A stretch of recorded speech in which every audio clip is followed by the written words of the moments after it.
महता कॉलेज की ऑनलाइन पाठशाला में आपका हार्दिक स्वागत है। तो देखिए, हम पढ़ रहे थे एमए फाइनल के अंदर औद्योगिक भूगोल के इम्पोर्टेंट क्वेश्चनों की जो श्रृंखला हमने देख ली थी। आज हम देखेंगे 7th पेपर एग्रीकल्चर ज्योग्राफी कृषि भूगोल के अंदर 2021 के अंदर सेक्शन ए और बी के अंदर लघुत्तरात्मक और अति लघुत्तरात्मक प्रश्न है, वो कौन कौन से इंपॉर्टेंट है।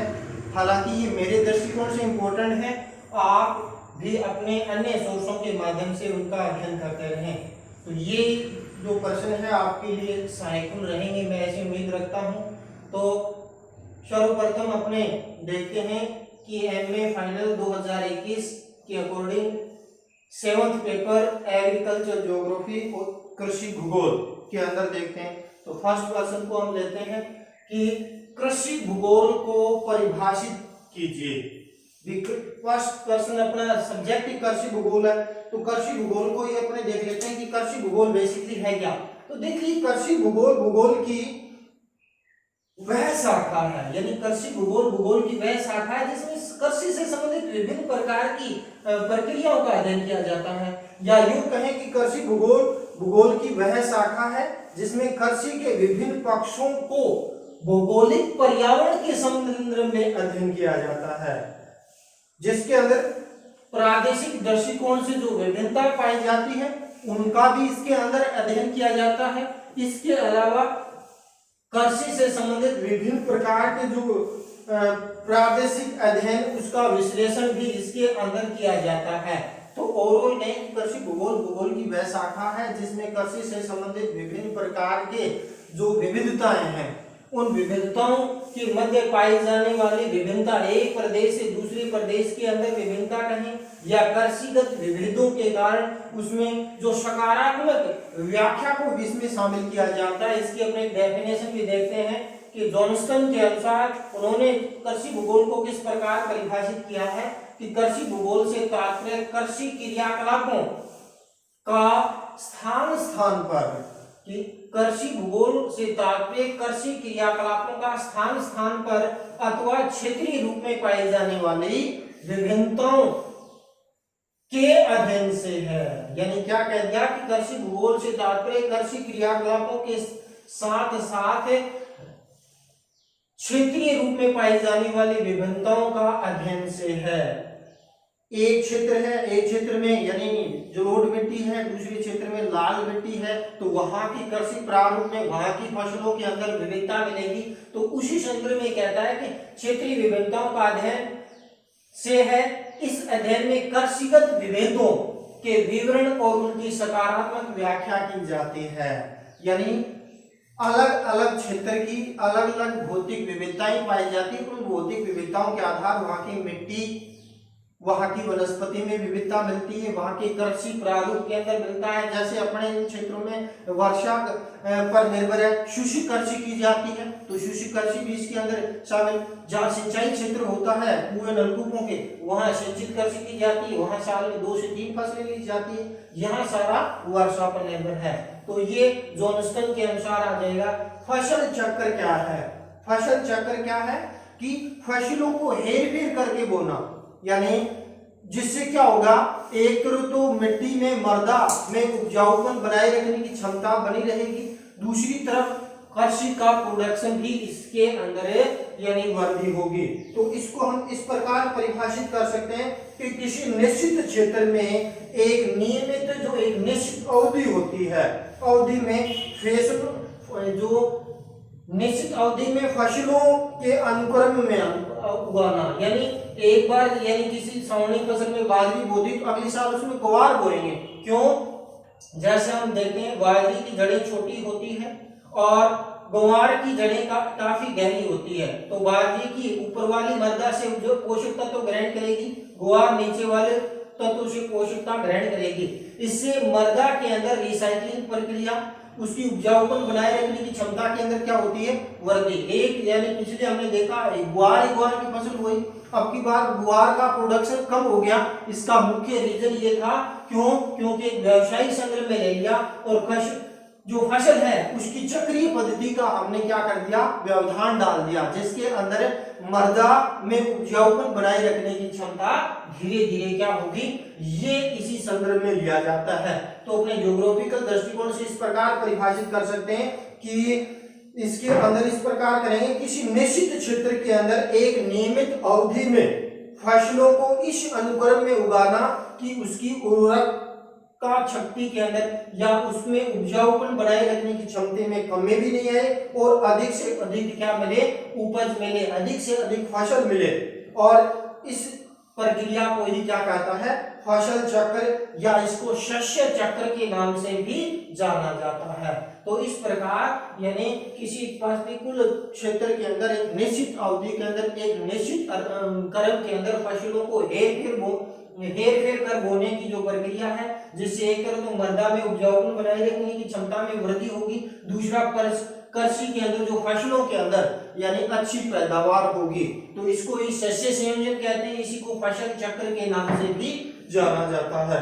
तो ये तो आ जाता है कौन सा, यानी 2 नंबर प्रश्न फसल चक्र क्या है।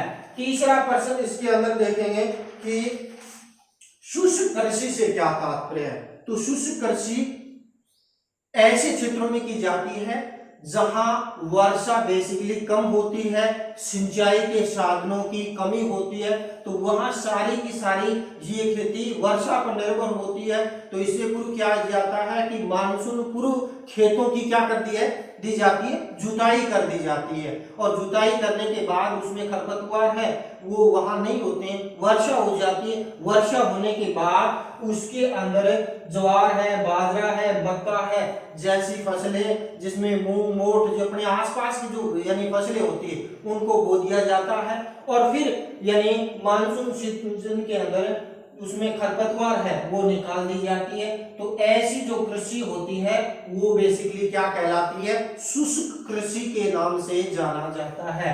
तो शुष्क कृषि को हम दूसरे तरीके से भी परिभाषित कर सकते हैं कि कम वर्षा वाले क्षेत्रों या 50 सेंटीमीटर से कम वर्षा वाले क्षेत्रों में बिना सिंचाई की वर्षा पूर्व भूमि की क्या कर दी जाती है, जुताई कर दी जाती है, और वर्षा होने पर उसके अंदर ज्वार बाजरा गेहूं जैसी फसलें बो दी जाती है। तो ऐसी जो कृषि पद्धति है उसको शुष्क कृषि पद्धति के नाम से, शुष्क कृषि के नाम से जाना जाता है।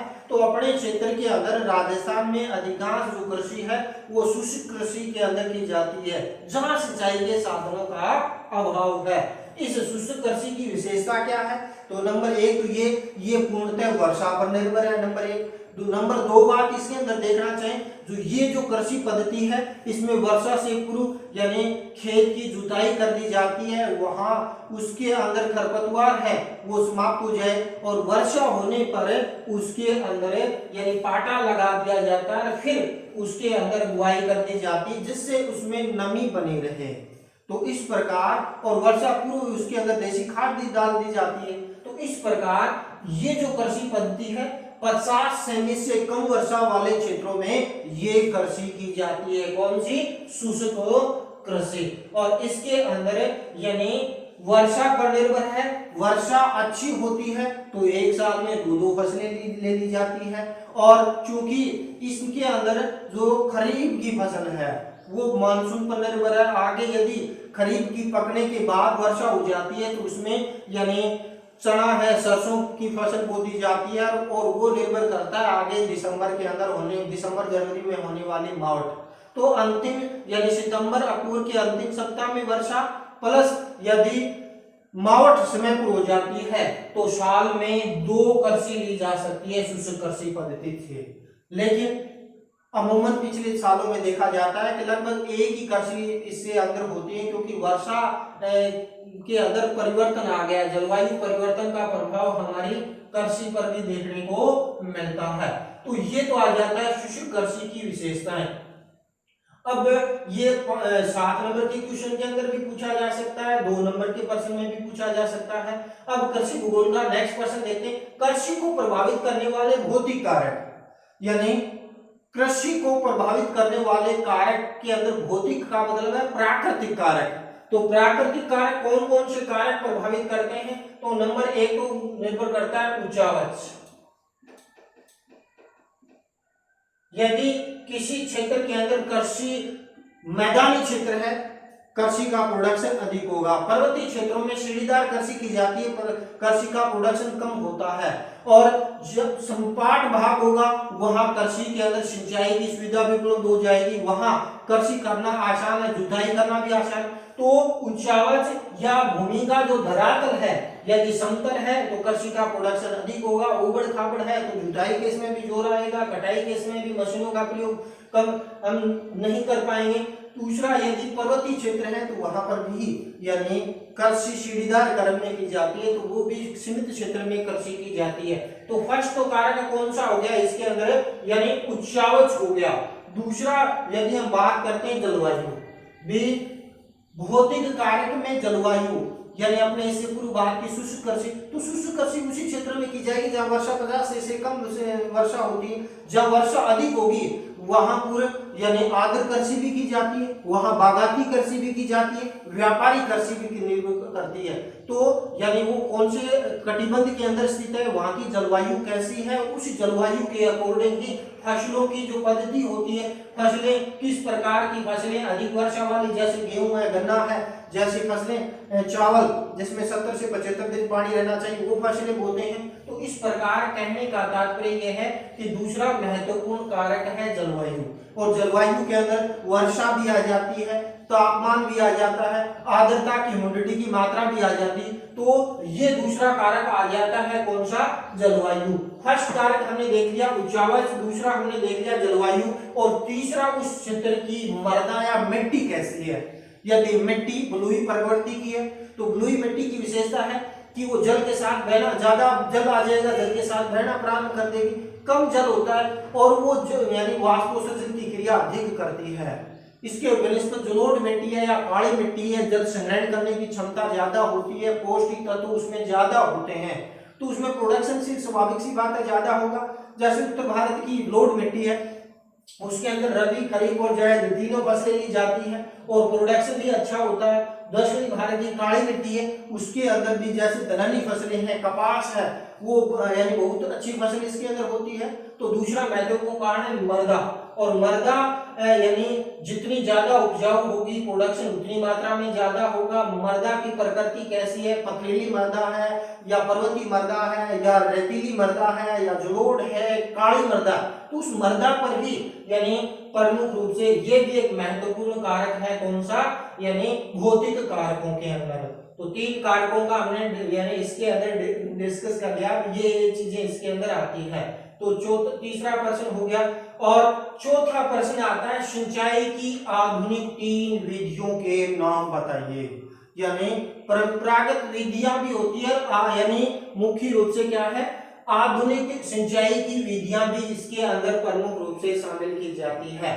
तो जैसे हम आज के युग के अंदर जल की एक महत्वपूर्ण आवश्यकता है और जल की कमी हमें दृष्टिगत होती है, तो यानी फवारा पद्धति, पाइप और लाइनों के माध्यम से फवारा पद्धति के माध्यम से एक नवीन पद्धति है जिसमें क्या है, ड्रिप सिस्टम लगा दिया जाता है और फवारों के माध्यम से क्या है, अपने राजस्थान के अंदर मूंगफली की कृषि की जाती है, फवारा पद्धति। तो फवारा पद्धति भी एक आधुनिक सिंचाई की पद्धति है, फवारा पद्धति।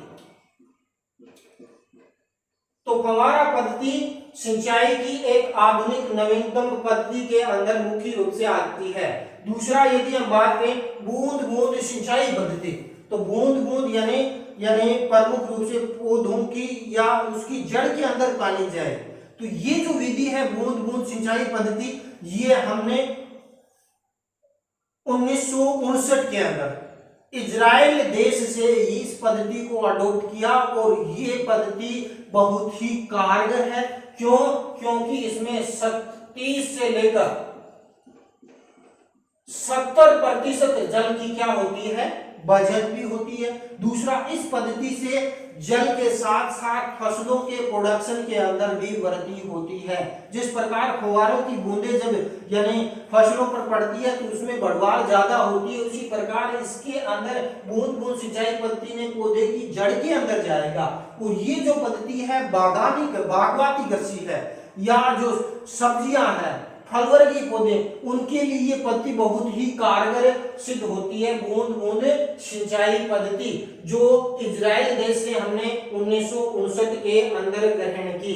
इसके अलावा एक नई पद्धति भी है, वो है मटका सिंचाई पद्धति। तो मटका सिंचाई पद्धति के अंदर क्या होता है, यानी जैसे हमने बागाती कृषि की, बागाती कृषि के अंदर फल वृक्ष के पौधे लगा दिए, तो उसके अंदर क्या होता है, एक मटका यानी पौधे की जड़ के पास छिद्रित मटका उस पौधे की जड़ के पास रख दिया जाता है और उसमें बूंद बूंद बूंद कर यानी रिश्ता रहता है। एक मटका 3 से 4 5 दिन तक यानी उपयोग में रहता है और जड़ के अंदर प्रॉपर वे में जाता है और उसके अंदर मटके के अंदर खाद भी डाल देते हैं कई बार, तो खाद भी पौधे को उनकी जड़ों के अंदर जाती है।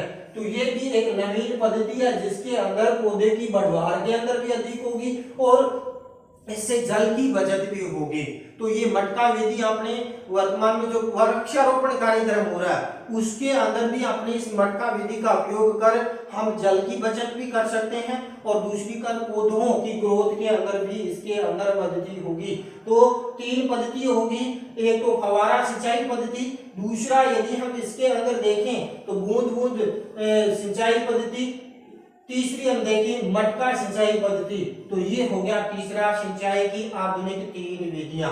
अब नेक्स्ट प्रश्न आता है, वानथ्यून के कृषि अवस्थिति सिद्धांत में प्रस्तुत 3 मान्यताएं, यानी वानथ्यून महोदय ने एक कृषि पद्धति से संबंधित अपना एक सिद्धांत दिया था और सिद्धांत के अंदर यानी अपने एक जो नियम दिया उसमें अपने टेलो फार्म बनाया, उसके अंदर जो वानथ्यून का जो मॉडल है जो अपने कृषि भूगोल में लगता है, उस मॉडल के अंदर कुछ मान्यताएं उसमें मानी है और मान्यताएं क्या है उसका भी हम थोड़ा सा डिस्कस करते हैं। तो वानथ्यून ने बताया भी किसी पर्टिकुलर क्षेत्र में एक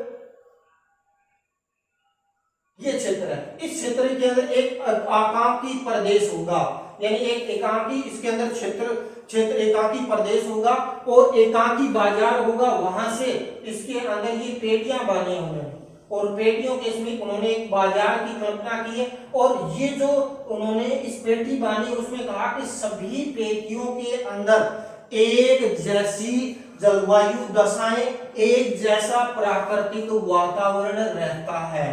तो नंबर 1 तो इसके अंदर क्या कहेंगे कि विलग अथवा एकाकी प्रदेश की कल्पना की है, यानी विलग तथा एकाकी प्रदेश की कल्पना की। दूसरा इसने कहा कि उसे जो इसने अपना सिद्धांत उसने कहा कि एक प्रकार की प्राकृतिक वातावरण, एक प्रकार की दशाएं उसके अंदर प्रमुख रूप से होगी। और तीसरा इसने क्या कह दिया, परिवहन के अंदर घोड़ा गाड़ी का प्रयोग किया है। तो एक ही प्रकार का परिवहन व्यवस्था होगा, आधुनिक परिवहन व्यवस्था को उसने इसमें शामिल नहीं किया है। इसके बाद हम बात करें तो अधिकतम लाभ किसान का मुख्य उद्देश्य है, यानी उन्होंने अपने मॉडल के अंदर यानी किसान का उद्देश्य अधिक से अधिक लाभ को कमाना मुख्य रूप से क्या है। तो इस प्रकार उन्होंने 6 पेटियां बांधी है, किसने, वानथ्यून महोदय ने। तो वानथ्यून के कृषि अवस्थिति सिद्धांत में मान्यताओं को दे दें तो उन्होंने एकांकी प्रदेश की संकल्पना यानी कॉन्सेप्ट माना है। दूसरा, समान प्राकृतिक वातावरण को उन्होंने मुख्य स्थान दिया है। उन्होंने कहा कि जो ये प्रदेश होगा इसमें एक ही बाजार होगा जिसमें यानी वहां से कच्चा माल है, कृषि फसलें वहां बाजार तक जा सके। चौथा इसने बता दिया कि उसके अंदर किसान का मुख्य उद्देश्य अधिक से अधिक लाभ कमाना है। तो उन्होंने किसी को कृषि पेटी, किसी ने पशुपालन पेटी, अलग अलग पेटियों के अंदर विभाजित इसके अंदर किया है। तो ये हो गया वानथ्यून कृषि अवस्थिति सिद्धांत में जो मान्यताओं की बात की। तो एकाकी प्रदेश की संकल्पना भी उसने दी। दूसरा, समान प्राकृतिक वातावरण, एकाकी बाजार और परिवहन और किसान का मुख्य लक्ष्य अधिक से अधिक लाभ कमाना इसके अंदर शामिल किया है। अब नेक्स्ट प्रश्न की तरफ आते हैं, शस्य संयोजन पर टिप्पणी कीजिए। तो शस्य संयोजन क्या है, किसी इकाई क्षेत्र में उत्पन्न की जाने वाली प्रमुख फसलों के समूह को ही शस्य संयोजन कहते हैं। तो शस्य संयोजन को किस प्रकार परिभाषित किया, किसी एक निश्चित इकाई क्षेत्र होता है और इस निश्चित इकाई क्षेत्र में उत्पन्न की जाने वाली जो प्रमुख फसलें हैं और उन प्रमुख फसलों के समूह को ही क्या कहते हैं, शस्य संयोजन कहते हैं।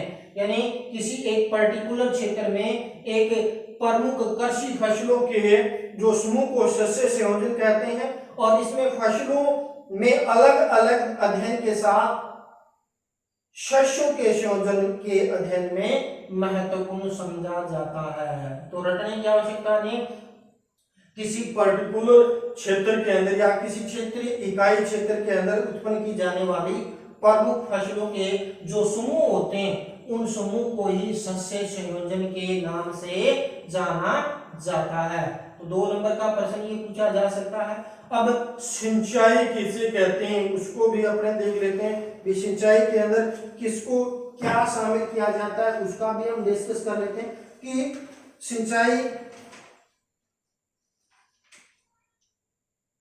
के अंदर क्या होता है।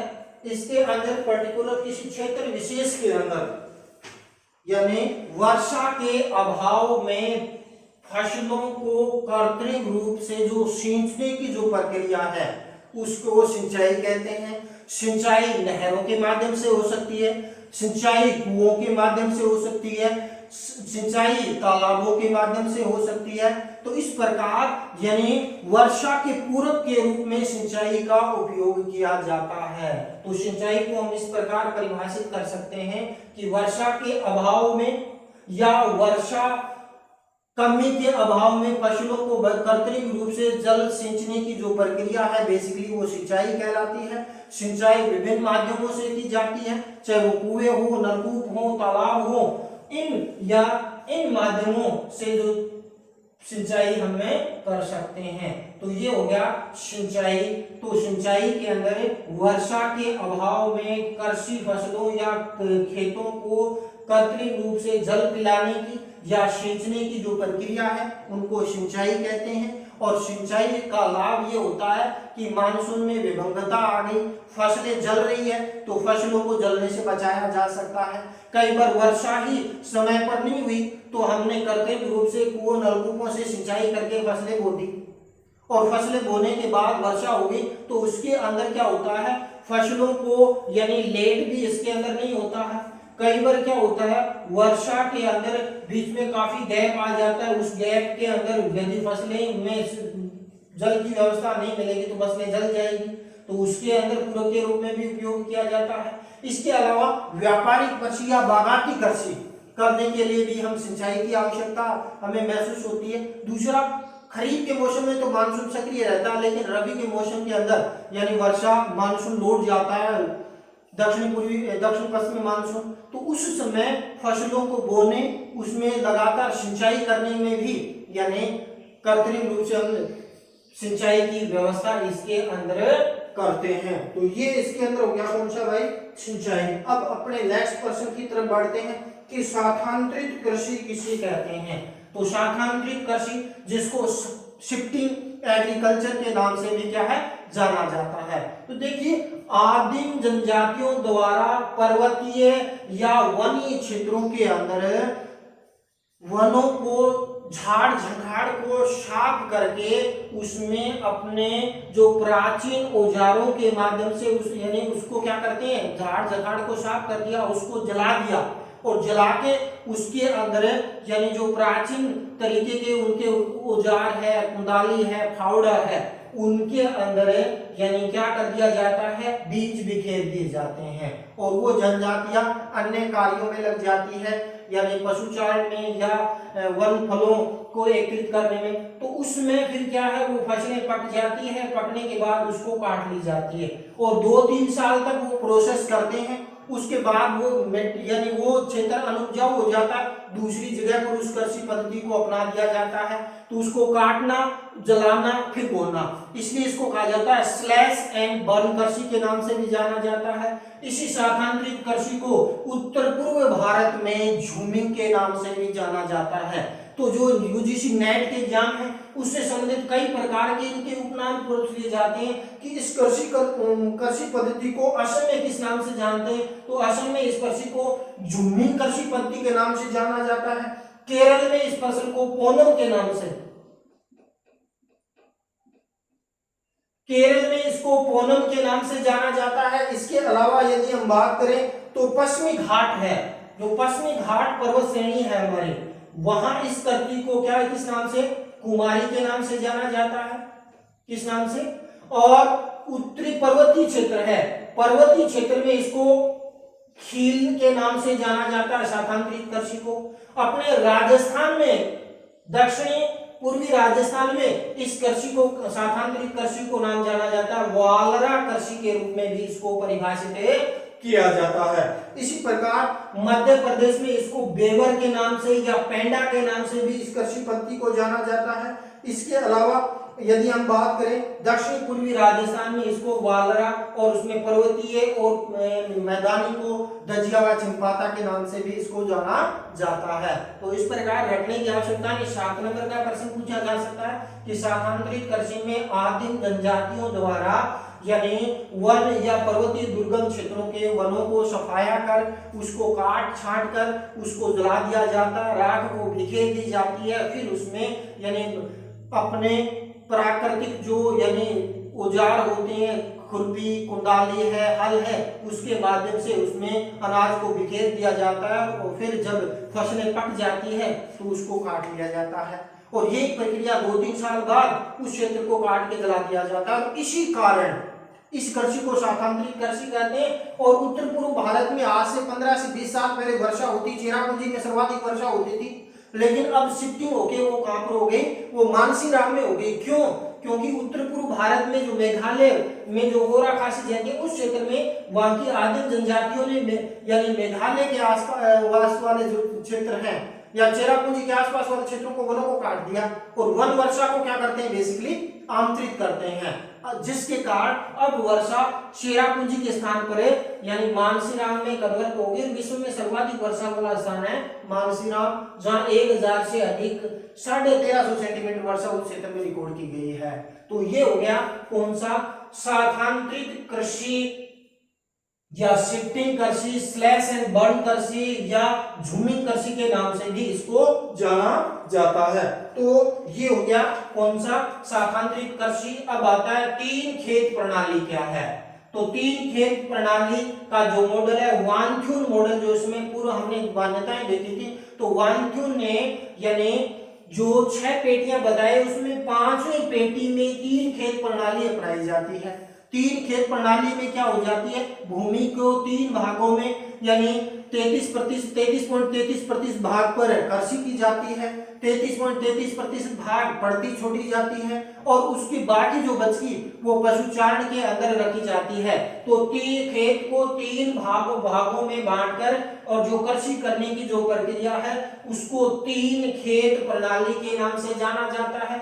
वानथ्यून के केवल कृषि अवस्थिति मॉडल की जो 5वीं जो पेटी है उसके अंदर ये 3 खेत प्रणाली है। ये यूजीसी नेट के अंदर पूछा गया था कि 3 खेत प्रणाली वानथ्यून के मॉडल में कौन सी पेटी में अपनाई जाती है। तो 5वीं पेटी के अंदर यानी खेतों को 100% मानकर 33.33 भागों में 3 भागों में बांटकर उसके अंदर जो कृषि की जाती है उसको बेसिकली कहा जाता है 3 खेत प्रणाली के नाम से भी इसको क्या किया जाता है, संबोधित किया जाता है। इसके बाद हम नेक्स्ट प्रश्न की तरफ बढ़ते हैं कि इसके अंदर देखते हैं कि भूमि उपयोग से क्या तात्पर्य। तो भूमि उपयोग का भी थोड़ा सा अपने देख लेते हैं। भूमि उपयोग के अंदर क्या होता है कि किसी भूमि के उपयोग पृथ्वी के किसी क्षेत्र में मनुष्य द्वारा जो भूमि का जो उपयोग करता है और उपयोग के अंदर कृषि योग्य क्षेत्र कितना है या वन्य क्षेत्र योग्य कितना किसका है, पड़ती क्षेत्र कितनी जाती है, सिंचित क्षेत्र कितनी है, गैर सिंचित क्षेत्र कितनी है, उसका जो उपयोग का जो विवरण है उसी को ही भूमि उपयोग के नाम से परिभाषित किया जाता है। तो हम भूमि उपयोग को इस प्रकार भी परिभाषित कर सकते हैं कि भूमि उपयोग पृथ्वी के किसी क्षेत्र का मनुष्य द्वारा उपयोग को सूचित करना, अर्थात सामान्यतः जमीन के हिस्से में होने वाली आर्थिक क्रियाकलापों को सूचित करने की जो प्रक्रिया है, जिसमें हम देखते हैं कि वन क्षेत्र कितने में है, कृषि योग्य भूमि, प्रति चारा भूमि इत्यादि को वर्गों में विभाजित किया जाता है। यानी जैसे किसी पर्टिकुलर क्षेत्र के अंदर कितनी प्रति भूमि है, कितनी किसी देश के अंदर यानी वनीय क्षेत्र है, किसी में कृषि योग्य भूमि है, किसी के अंदर 2 फसलें उसके अंदर ली जाती है, किसी क्षेत्र के अंदर प्रति भूमि, उसका जो वर्गीकरण किया जाता है और उसका उपयोग किया जाता है उसको ही भूमि उपयोग के नाम से इसको परिभाषित किया जाता है। अब आता है नेक्स्ट प्रश्न, कृषि में मशीनीकरण। तो वर्तमान में औद्योगिक युग के अंदर रह रहे हैं, उसके अंदर यानी कृषि पद्धति पर भी हमारा प्रभाव पड़ा। पहले मनुष्य यानी कृषि में के अंदर मानव श्रम का योगदान, पशु का ज्यादा योगदान था, लेकिन जैसे जैसे यानी आधुनिक कृषि उपकरणों का उपयोग हुआ है, मशीनों का उपयोग बढ़ा है, जिससे क्या हो गया, एक तरफ तो कृषि विस्तृत क्षेत्रों में की जाने लगी। पहले एक किसान के पास 50 बीघा भूमि होती थी, 25 में वो सावणी की फसल, 25 में साड़ी रखता था। लेकिन अब कृषि उपकरण आ गए, पहले वही कृषि को करने में, बोने में 20 दिन लगते थे, आज वही फसलें 1 से 2 दिन में वो 50 बीघा भूमि में कर सकता है। तो इस प्रकार इसे यानी कृषि उपकरण से मानव श्रम शक्ति का महत्व घट गया, कृषि उपकरणों का उपयोग बढ़ गया। तीसरा इससे क्या हो गया कि विस्तृत क्षेत्र के अंदर बड़े क्षेत्रों में कृषि की जाने लगी, सिंचाई के, बीज के, खाद के, स्प्रे के, यानी अलग अलग मशीनें इसके अंदर आ गई, जिससे कृषि करना थोड़ा सा आसान कार्य इसके अंदर हो गया। तो हम इसको इस प्रकार भी परिभाषित कर सकते हैं कि मशीनीकृत कृषि कार्य का उपयोग करने की प्रक्रिया है, जिसके अंदर कृषि को में काम को तो बढ़ाती है, लेकिन कृषि श्रमिकों के उत्पादकता को भी बढ़ाती है। आधुनिक समय में जो संचालित होने वाली मशीनों से मुख्य रूप से जो पशु और मानव श्रम शक्ति की उपयोगिता घट गई है और इन कृषि उपकरणों का महत्व इसके अंदर बढ़ गया है। अब हम बात करते हैं एलियट कोलमैन, कौन थे या एलियट कोलमैन पर टिप्पणी लिखी। देखिए एलियट कोलमैन की जो बात आती है, ये एक अमेरिका के क्या थे भाई, किसान थे। ये अमेरिका के क्या थे, लेखक थे, कृषि शोधकर्ता थे और जैविक कृषि को प्रोत्साहन करने वाले एक प्रकार के कृषि वैज्ञानिक के रूप में भी इसको संबोधित किया जा सकता है। तो एलियट कोलमैन पर हम डिस्कस करें तो एलियट कोलमैन एक अमेरिका के कृषि शोधकर्ता, लेखक, किसान, शिक्षक और जैविक खेती के प्रस्तावक कहे जाते हैं एलियट कोलमैन। इसकी पुस्तक है न्यू ऑर्गेनिक ग्रोवर। जैविक किसानों को विशेष रूप से बागवानी कृषि के लिए उन्होंने प्रोत्साहन दिया। तो एलियट कोलमैन अमेरिका के थे, ये एक कृषि विशेषज्ञ थे, एक किसान थे, एक लेखक थे, एक जैविक खाद, जैविक कृषि को प्रोत्साहन करने वाले, प्रमोट करने वाले थे एलियट कोलमैन। उन्होंने अपने कृषि, जैविक कृषि से संबंधित एक पुस्तक भी लिखी जिसको हम कहते हैं द न्यू ऑर्गेनिक ग्रोवर, जो जैविक किसानों को विशेष रूप से यानी बागायती कृषि करने के लिए, जैविक खेती करने के लिए प्रोत्साहन इसमें देती है एलियट कोलमैन। अब फसल संयोजन से क्या तात्पर्य है या फसल संयोजन में आप क्या समझते हैं, उसको भी थोड़ा सा अपने देख लें। तो फसल सस्य संयोजन और कृषि को प्रभावित करने वाले सामाजिक आर्थिक कारकों का भी थोड़ा थोड़ा हम डिस्कस कर लेते हैं, क्योंकि टाइम थोड़ा सा ज्यादा हो गया। इसके अंदर देखें तो फसल संयोजन यानी फसलों के अंदर संयोजित करना, फसलों के अंदर यानी तारतम्य बनाने की जो प्रक्रिया है, जिसमें फसलों को हेर फेर कर भी किया जाता है, फसलों के अंदर चयनात्मक भी किया जाता है, ऐसी जो प्रक्रिया होती है यानी फसल संयोजन के नाम से भी इसको परिभाषित किया जाता है। तो इस प्रकार हम नेक्स्ट प्रश्न की तरफ बढ़ते हैं। अंतिम, कृषि को प्रभावित करने वाले सामाजिक व आर्थिक कारकों का वर्णन कीजिए। तो कृषि के अंदर देखें तो आर्थिक कारक या सामाजिक कारक में एक तो आ जाता है जननांकीय कारक, जो सामाजिक कार्य के अंदर आ जाता है, कितनी कार्य जनसंख्या में लगी हुई है वो यानी जनांकीय कार्य कहा जाता है। दूसरा यानी जोत का आकार कैसा है वो भी इसके अंदर सामाजिक कार्य के अंदर शामिल किया जाता है। तकनीकी विकास व मशीनीकरण का योगदान जैसे कई कारकों को यानी सामाजिक व आर्थिक कारकों में शामिल किया जाता है। आर्थिक बेस में उसमें यानी कितनी मात्रा में पूंजी का निवेश हुआ वो भी शामिल करते हैं। जोत का आकार कैसा है, तकनीकी कैसी है, जनांकीय कारक आदि इनको शामिल करते हैं। इसी के साथ आज का वीडियो अपने यहीं समाप्त करते हैं। जय हिंद, जय भारत।